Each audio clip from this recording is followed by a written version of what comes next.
Hello and welcome to another module of the Paid Traffic series. In this module, you'll learn about solo ads.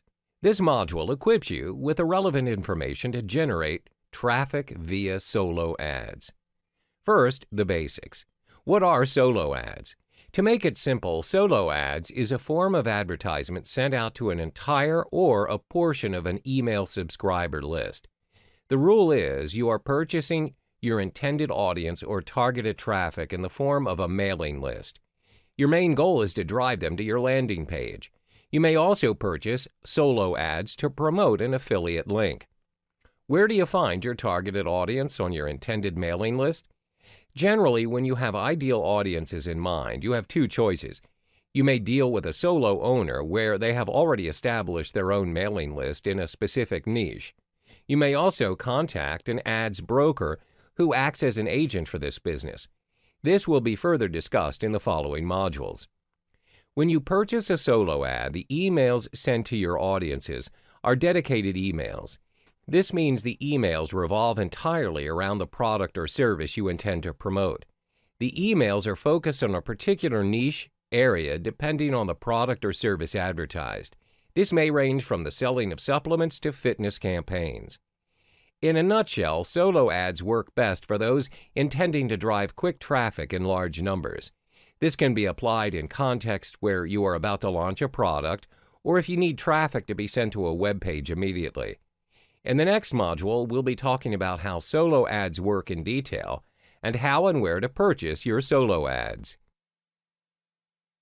Hi there and welcome back to the Solo Ads series. In this module, you'll learn how to generate and purchase your traffic via solo ads, specifically focusing on solo owners. Mentioned in the previous module, in order to search for your intended mailing list, there are two approaches. 1. Solo owners. 2. Solo ad brokers. What's the difference between the two? Solo owners are individuals who own their own solo ads. They've established their own mailing lists where they will sell a solo ad to you, and it's dependent on your market. Usually, solo owners will charge you by cost per click or CPC. This depends on how many customers are interested and click on your email for further information. Having said that, there are some downsides in opting to purchase your traffic from solo owners. As the name suggests, solo owners are only solo owners. Initially, most of them do have a specific mailing list for marketing and business purposes, but as their mailing list expands, many people inquire to purchase their lists where they have turned it into their main niche. Therefore, they are only interested in making money by selling their lists. Sometimes it's even possible that their mailing list doesn't even correspond to the advertisement that you intend to sell. This means you may be wasting your resources as you're promoting your product to the wrong audience.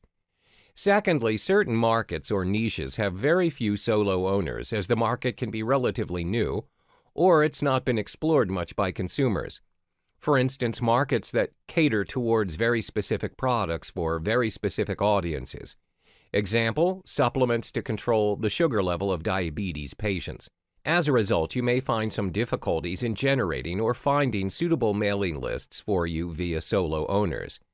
Another drawback is, as the solo owners are charging you based on CPC, the conversions may be low.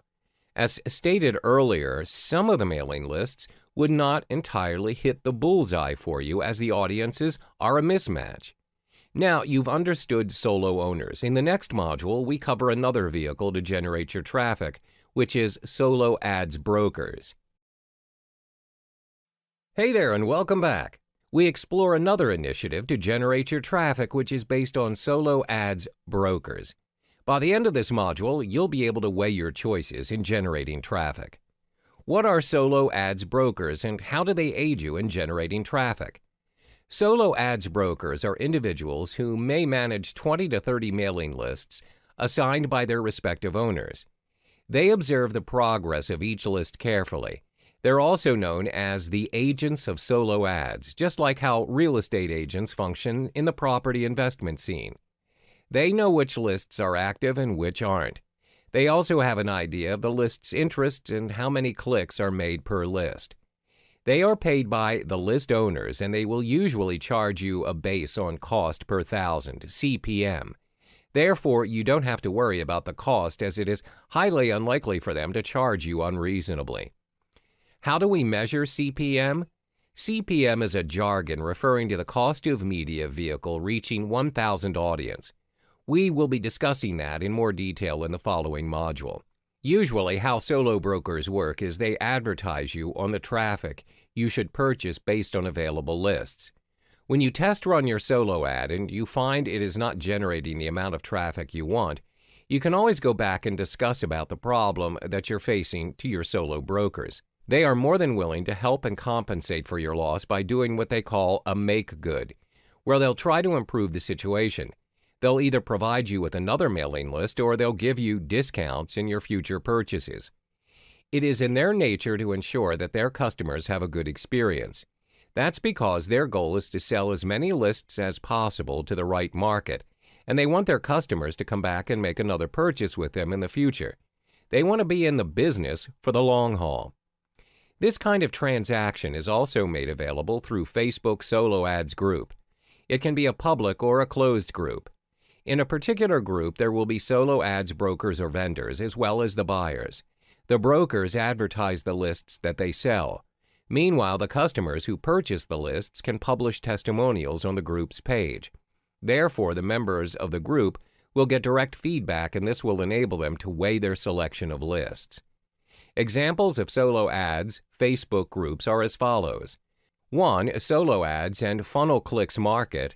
2. Solo ads, ad swaps, and email marketing. Again, one of the drawbacks is that solo ads brokers are also dependent on the market. You need to scout around to ensure you're dealing with the right broker where they provide you with the intended audience. Different markets have different solo ads brokers. Don't waste your resources by making the wrong choice.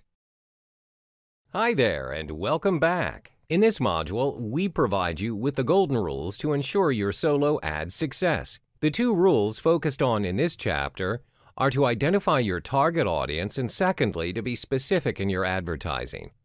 When you intend to launch a product or service, you have your own target audience in mind. Without any consumers, there's no reason for you to even think about the product in the first place. The same case applies in solo ads. You have to know which market to focus on and whom you are servicing. The first golden rule: identify your target audience and be familiar with their demographics. For instance, if you're selling skincare products that specialize in getting rid of acne, the questions you want to ask yourself are, which age group are you focusing on? Are you focusing on males, females, or both? What type of products are they purchasing? What sites are they interested in and looking at? It's important to identify these factors as it'll aid you in being more specific towards your advertisement goals. As a result, you're able to effectively generate the kind of traffic you want. By identifying your market, you're also able to select the market where people congregate for a specific cause or interest. After you've identified your target audience and you find a mailing list that works for you, remember to keep going 2 times bigger than your previous round. For instance, if you purchase 50 subscribers on a list and it works for you, continue with 100 subscribers for the next round. Continue to do the same each round until you have accumulated your ideal list for your advertisements. But always remember to not drastically go for a huge solo ad if you're relatively new to the scene. The strategy is to scale it small and to go bigger each time. This way you don't waste your resources on gaining unwanted subscribers. Now, the second golden rule is to be specific in your advertising. A lot of rookie solo ad users happen to be vague in what they're selling, thus confusing the audience. First and foremost, be clear of your purpose or goals of the email. Do not confuse the readers by making them wonder what your offer is. Clarity is key. Cut to the chase. Another important pointer to note is to stay true to why the audience opted into your list. For instance, when your solo ad directs them to your squeeze page, make sure that they get what they came for. If your squeeze page is giving additional information on your skincare product, don't send them an ad on slimming pills. Yes, it happens. When you fail to deliver relevant information to your audience, it can go 2 ways. They either hit the unsubscribe button or worse, report you as spam. It's important to not only generate and drive traffic to your page, but to sustain and build up your lists as well.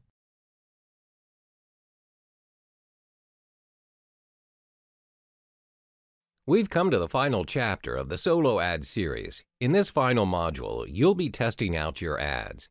From the previous modules, we said to test small and scale small. As a beginner, it is unrealistic for you to be too ambitious and spend your resources on a market you're uncertain of. The first try is always the hardest, and it won't guarantee you the results you wished for. Therefore, be strategic in your solo ad journey and test run your solo ads frequently through a small sample. For instance, when you found a particular mailing list that suits your market and the sample size is 100,000, what should you do? For the first run, you should only take up to 10% of the solo ad block, which means you select 10,000 lists from the entire block. This gives you the chance to track your progress and observe your performance. You are able to identify if the solo ad is in fact the suitable market for you. If it didn't work out the way you planned, devise a new plan and improve. Most important, you are not taking a risk you can't afford to handle as you are scaling it small. When you figured out the game and set up your game plan, my suggestion is to gradually increase your solo ads by 10%. Do not scale it up drastically.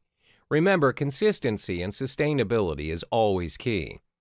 As mentioned earlier, from the 100,000 subscribers, you have had your test run of 10%. Continue to purchase the next 10% from the same block and test run your ad again. If you found out it is working for you, then go for the next 10%. This is how you should test run and scale your solo ad if you're relatively new in the internet marketing scene.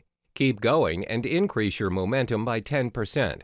Once you've got the hang of it, it's smooth sailing from there. Test small, scale small, and then go bigger. Hey there, and welcome back to the Solo Ad series. In this module, we'll be focusing on another golden rule where you can't afford to miss, which is knowing your numbers. When we talk about numbers, it all boils down to two major components. One, identifying the cost to purchase your solo ads. Two, tracking your progress. In any business, it's vital to identify the costs invested in your product or service. This is to ensure that you adhere to the budget and do not go overboard as a result, wasting your resources. When you have invested, the next step would be tracking your progress to identify if your investment generated profit or loss. Now, some people may think it's unnecessary to track your progress when you're only dealing with solo ads, but trust me, it pays to be systematic and calculative, especially if you want to go big. First and foremost, let's identify the cost to purchase your solo ads. When purchasing solo ads, you are usually charged based on cost per thousand. That's CPM.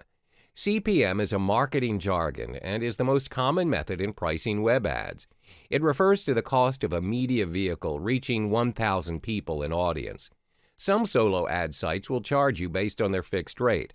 For instance, it'll cost you $1,500 to advertise to a mailing list of a specific size. The M in CPM represents the Roman numeral for 1,000. The CPM formula is as follows. Cost of 1 unit of media program divided by size of media program audience times 1,000. Let's illustrate an example. The mailing list size for Market A is 100,000. The price for a solo ad referring to Market A is $10,000. Therefore, your CPM would be calculated as follows. CPM equals $10,000 divided by 100,000 times 1,000, which equals $100. This means it'll cost you $100 to reach 1,000 audience in Market A. The cost to purchase your solo ads is dependent on the market. But remember, our rule is to start small and grow bigger as you go. Do not pay a fortune if you are still new to the scene. After you've paid for the cost and your ads are up and running, it's time to track your progress. What you need to do is create your own method for tracking, where this can be effectively done with Microsoft Excel. Get to know your numbers and, most importantly, your results. Did you hit the target? If you did, then congrats. If you did not, then this is when you backtrack and detect what went wrong. You should track your progress based on the following points: number of clicks on your landing page, sales accumulated, pending sales, the cost of advertising, profit gained, net results. Always remember, numbers don't lie.